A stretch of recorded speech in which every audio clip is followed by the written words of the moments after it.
Hey guys, today I'm working in the garden and I'm doing a soil drenching method on some plants. I'm doing experiments on some by leaving some alone and then adding some of this special mix.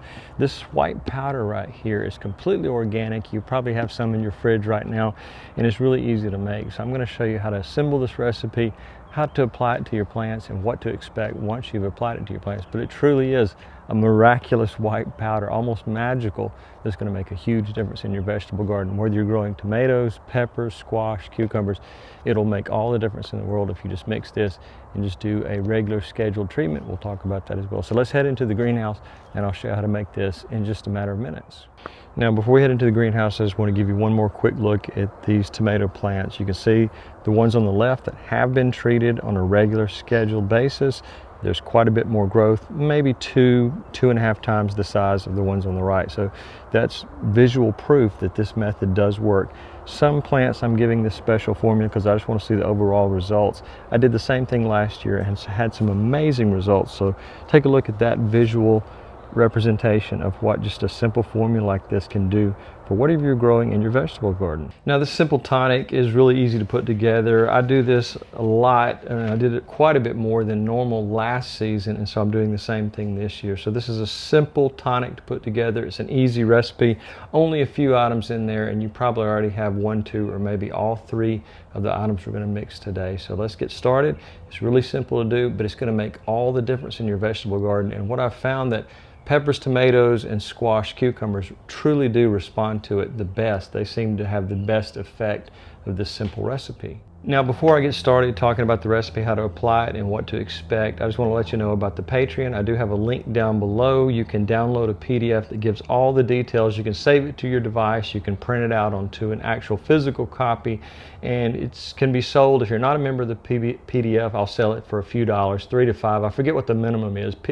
Patreon actually has a minimum amount I can sell any item for there, so I can't remember if it's 3 or 5, but whatever that minimum is, I will price it at that amount because I want to give it to you at the lowest possible cost. But again, if you're a member of the Patreon and you're a paid member, you can get all of my PDFs, and I've got quite a few already on there that you can download for free and save forever. Now, what I think is the most important ingredient is this white powder, and you would be very hard pressed to believe what this white powder was actually once a part of was my breakfast, and this was actually eggshells, what was left from eating eggs. I ate 3 to 4 eggs a day and sometimes even more, but if you dry them out, you can put them out in the sun, you can put them in an oven, microwave. Once you've washed them and cleaned them, cover them with a paper towel, make sure that there's no moisture in them, and then once they're completely dry, put it in a blender and turn it into a very fine powder. This blender I use just for the greenhouse, so sometimes the eggshells can do damage to the plastic lining, can kind of discolor it a little bit unless you've got a glass blender. So just remember, buy a really cheap $20 blender just to keep around your potting shed or greenhouse, and you can do lots of things with it. You'd be surprised at how much use you can come into through a lot of my different recipes. So that's our first ingredient, is just common eggshells that have been converted into a powder. So the next item is apple cider vinegar. Most people might have this around their house if they're like me and they use it for digestive issues. So if you have some apple cider vinegar, any brand will work. Very small amount. We don't want to overdo it with this when we're applying it to our tomatoes, cucumbers, or whatever else is in our garden. Now, our third ingredient is molasses. It works very well in the garden. Some people will say, why not just use sugar? I always talk about the mineral content, and it's a natural product. White sugars are processed. You could use a cane sugar. There are some minerals in cane sugars, but I prefer molasses because of the easy way to mix it. It dissolves very quickly in our water. Cane sugar might work well, but I don't really advise just ordinary table sugar. Next is our water. I would talk about this many times in many different recipes, that you want to do rain catch water or very purified water. You don't want to use water straight from the tap, which may have chlorine, fluoride, and other chemicals in it. So just make sure you're using the highest of quality filters, using a carbon filter, or set up your own rain catch like I've done here on the greenhouse. Now I'm going to give you a quick rundown of each one and why that it works so well. Our apple cider vinegar is going to slightly acidify our water just for a short time. It's going to help in situations where irrigation water is somewhat alkaline. It may help free up certain nutrients temporarily in the root zone, and it should be used lightly because too much acidity can stress your plants. Now, next is our blackstrap molasses, and I would recommend that you use unsulfured. This is going to add simple sugars and trace compounds, trace minerals, I guess you could say. It's going to act as a mild food source for some microbes, and it's going to help stimulate microbial activity in biologically active soils. And this works best in soils that already contains organic matter. I'll often talk about the black cow, the composted manure that I add to each garden bed every year. So just remember, this is not going to work as well in soil if it's very poor quality soil. So remember, you want to add 2 or 3 bags of black cow to each one of your raised garden beds. And those particular beds I have are 4 by 8, 4 foot by 8 foot. So lastly, we're going to talk about our eggshell powder. This is going to contribute a very small amount of calcium over time, and it's going to act more as a slow mineral addition than an instant calcium feed. This is going to help the most when it's crushed into a very fine powder. So just putting whole pieces of eggshell in there. Many times I've put eggshells in my compost pile, and I'll see months and even years later that the eggshells have not broken down into very, very fine particles. So remember, this really is important. This is going to work slowly, so don't expect immediate correction of calcium deficiency, but it will work over one season. Now I want to talk just for a sec, the best places to use this tonic or this recipe is in containers. Now you can see these strawberries that I've been treating with this tonic. We're seeing a lot of strawberry growth here early in the spring. It's worked great.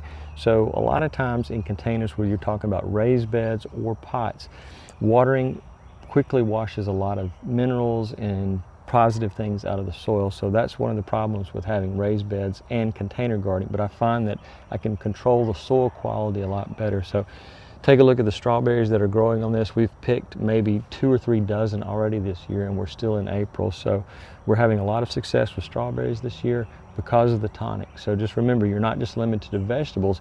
You can try berries, fruit trees, whatever you have growing in your garden, and even ornamentals. You can test it on that as well. Now, as I said, you're not just limited to container gardening. This thornless blackberry has the most flowers I've ever seen this year, and I believe this is a direct result of the formula I'm using. There's just blackberries all over this. So this is the best performance year I've ever had out of this, and I've had it for many, many years. So this is in ground, it's not growing in a pot. So you're not limited.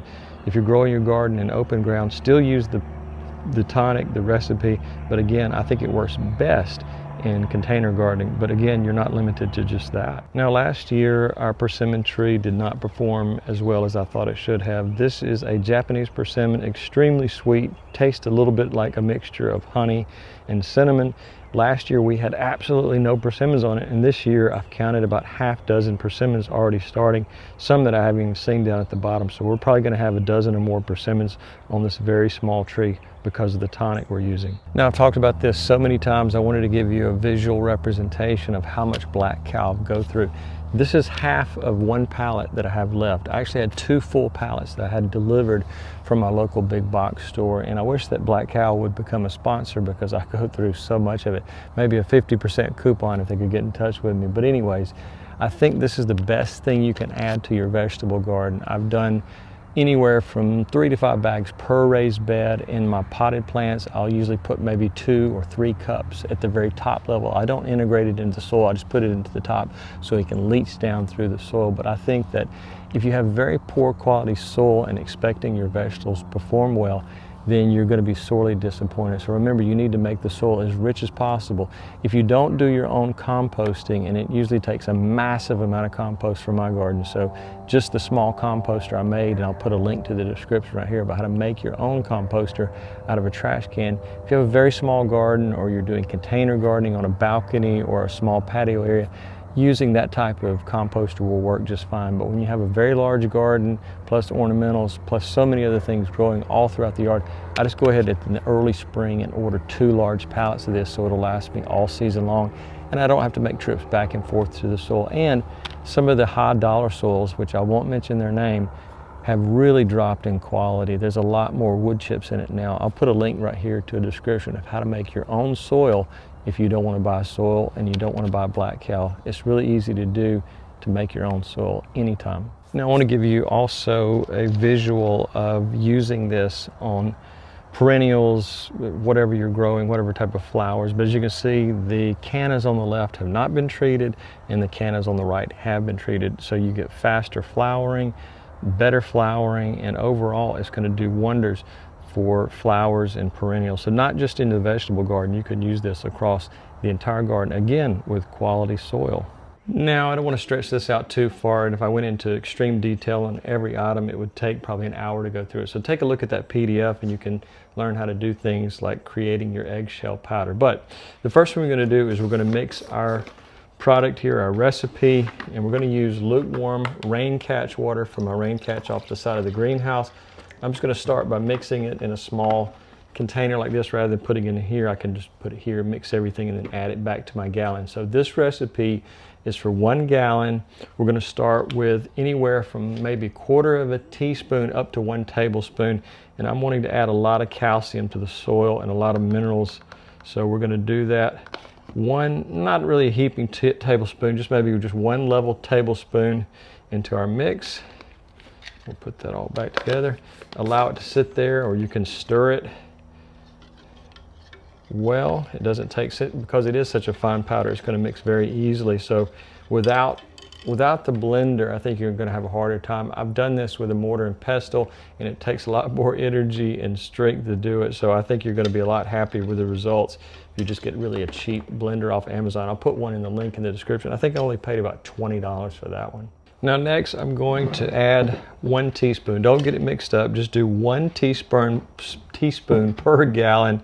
You don't want to overly acidify this recipe because it could do a little bit of damage to your plants. So 1 teaspoon, I'm making sure it's not a lot of teaspoon. I should almost said heaping, but that only applies to powder. So a light teaspoon, not filled to the rim, just of the apple cider vinegar, and mix that in there as well very, very carefully. And that's going to be our second ingredient. Now lastly, I'm going to add 1 tablespoon of the black strap molasses.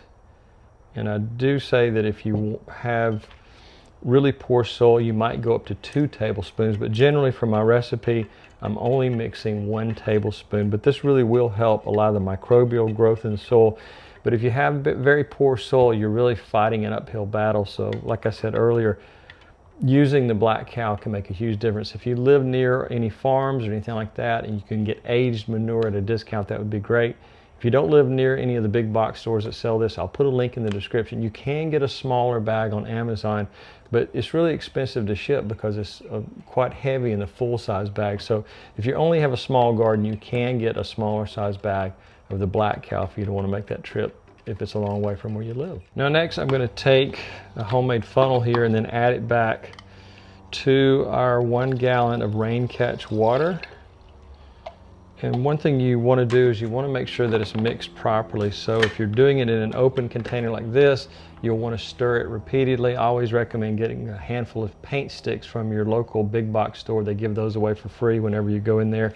You buy even the smallest amount of paint, you can get half a dozen or a dozen of those. But if you're doing it in a sealed container like this, I often mix things in these empty water jars that I had around the greenhouse, or sometimes if I'm making a smaller batch, I'll just use some of my mason jars. But you just want to make sure it's mixed properly and then allow it to sit and combine. And it's even better if you wait overnight and allow it to kind of mix thoroughly.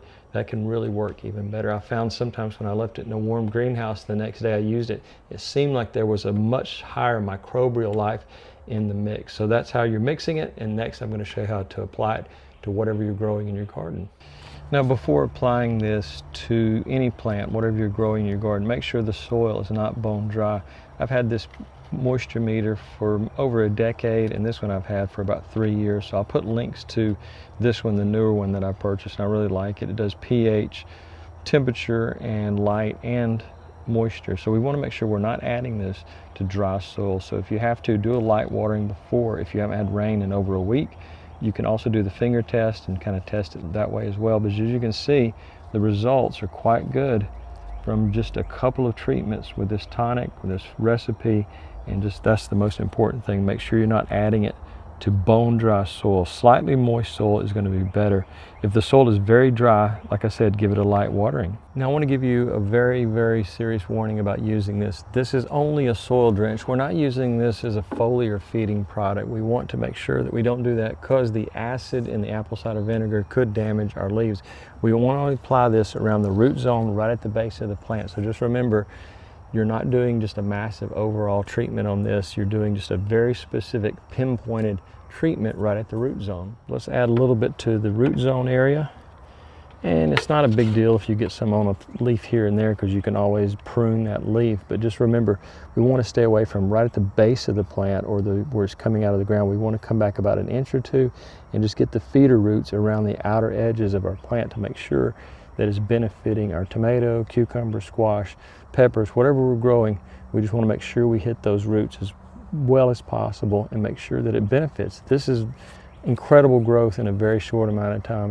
As I showed you earlier, this is at least twice as large as the ones that are growing right next to it. So about 27, 28 years ago, I lived in a small studio apartment. I had a small balcony, and I actually had plants growing on said balcony, and I had to be very careful about watering and treating because there was things below it, such as an air conditioning unit and stuff like that. So I couldn't overwater. I had to be very careful in making sure the plants received just the right amount.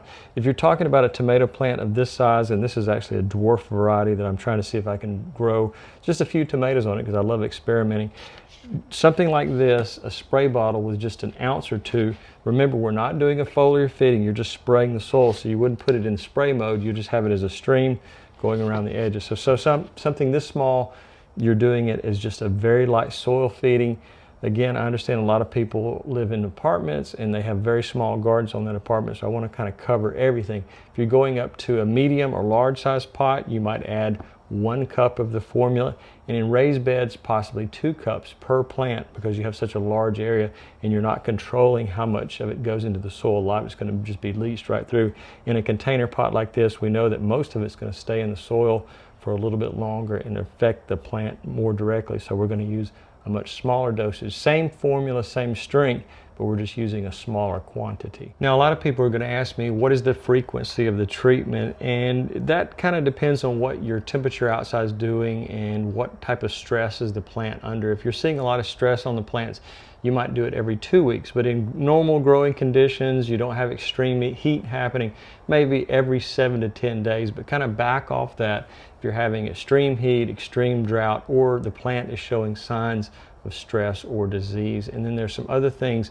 There's one particular disease cure that I've got, I'll put right here, that you use, a very common item you probably have in your medicine cabinet, and that's an aspirin. Take a look at that video if you think your tomato or whatever you're growing has disease, and that also works on ornamentals as well. Now, time of day is also important. If you're applying this during the time of day, the heat of the day, that's probably not a good idea. You want to do this early morning, probably before 10:30 or 11. If you've got a busy work schedule, wait till the end of the day when you get home. Best time there would be after 6 p.m. up to 8 p.m. So middle of the day when the plant is really being stressed by heat and intense sunlight, that's not the best time to do it. So early or late, depending on your personal schedule. So guys, I printed out this PDF I created, and it's about 9 or 10 pages depending on your printer, and it's got a lot more information in it. So take a look at that closely, save it to your device. You don't have to necessarily print it out. You can just save it to your phone or your iPad, whatever you have, and you can read a lot more detail of each item, how to apply this, how it works.